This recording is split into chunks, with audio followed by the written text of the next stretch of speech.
अरे बाळांनो, काय करताय? आम्ही डास मारतोय. का बरं? कारण त्याच्यामुळे डेंग्यू होतो. डेंग्यू पासून आणखी कसं संरक्षण करायचंय माहितीये का तुम्हाला? नाही. ओके, मी सांगतो. डेंग्यू ताप हा एडिस एजिप्ती डासामुळे पसरणारा विषाणूजन्य आजार आहे. डोकेदुखी, डोळ्याच्या खोबणीमध्ये दुखणं, अंगावर पुरळ येणं, बऱ्याचदा त्वचेवर लाल डाग येणं, पाठदुखी, स्नायूत वेध येणं, सांधेदुखी, नाकातून किंवा दाढेतून रक्त येणं, उलटीतून रक्त पडणं, शौचाचा रंग काळा असणं, श्वास घ्यायला त्रास होणं, तसंच निस्तेज, थंड किंवा आर्द्र त्वचा ही डेंग्यूच्या तापाची लक्षणं आहेत. आता मुळात डेंग्यूचा डास म्हणजे एडिस डासाची वैशिष्ट्य आधी समजून घेऊ. या डासाच्या पायावर पांढरे पट्टे असतात, म्हणून त्याला टायगर मॉस्किटो असं म्हणतात. हा डास दिवसा चावतो आणि म्हणूनच केवळ आपल्या घरीच नाही तर शाळा, ऑफिस, हॉटेल्स असा बाहेर कुठेही तो चावू शकतो. हा डास लोंबकळणाऱ्या वस्तू, उदाहरणार्थ दोरी किंवा लाईटची वायर, छत्री, काळे कपडे अशा ठिकाणी विश्रांती घेतो. आणि सगळ्यात महत्वाचं म्हणजे या डासांची अंडी वर्षभर पाण्याशिवाय राहू शकतात आणि वर्षभरानंतर पाणी उपलब्ध होताच त्यामधून पुन्हा अळी तयार होते.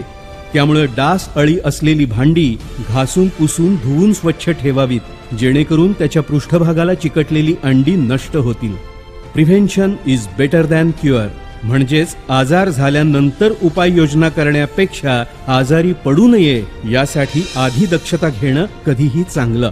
यासाठीच डेंग्यूला कारणीभूत असणाऱ्या या एडिस डासाची उत्पत्ती कुठं होते आणि ती कशी रोखायची हे आधी जाणून घेऊ.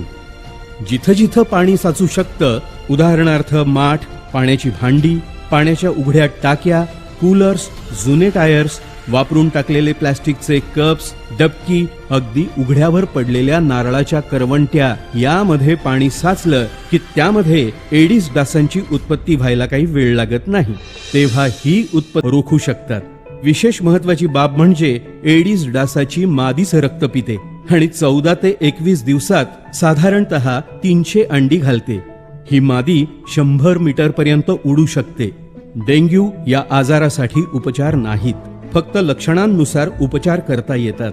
त्यामुळे प्रतिबंध हाच चांगला उपचार आहे. यातूनही एखाद्याला डेंग्यू झालाच तर घाबरून न जाता, ताप अंगावर न काढता सर्वप्रथम रक्ताची तपासणी करून घेणं महत्वाचं आहे. शिवाय संपूर्ण विश्रांती, भरपूर पाणी पिणे आणि या आजारात रक्तातील प्लेटलेट्सची संख्या कमी होत असल्यानं ती सतत तपासत राहणं गरजेचं आहे. ताप कमी येण्यासाठी डॉक्टरांच्या सल्ल्यानं औषध घ्यावं. सर्वात महत्वाचं म्हणजे डेंग्यूचा रुग्ण हा आजाराचा स्रोत असल्यामुळं त्यांनी मच्छरदाणी तसेच डास प्रतिबंधक कॉइल्स, मॅट्स किंवा क्रीम्सचा उपयोग करावा. तरीही आधी सांगितल्याप्रमाणे आजार झाल्यानंतर उपाययोजना करण्यापेक्षा आजारी पडू नये यासाठी आधी दक्षता घेणं महत्वाचं.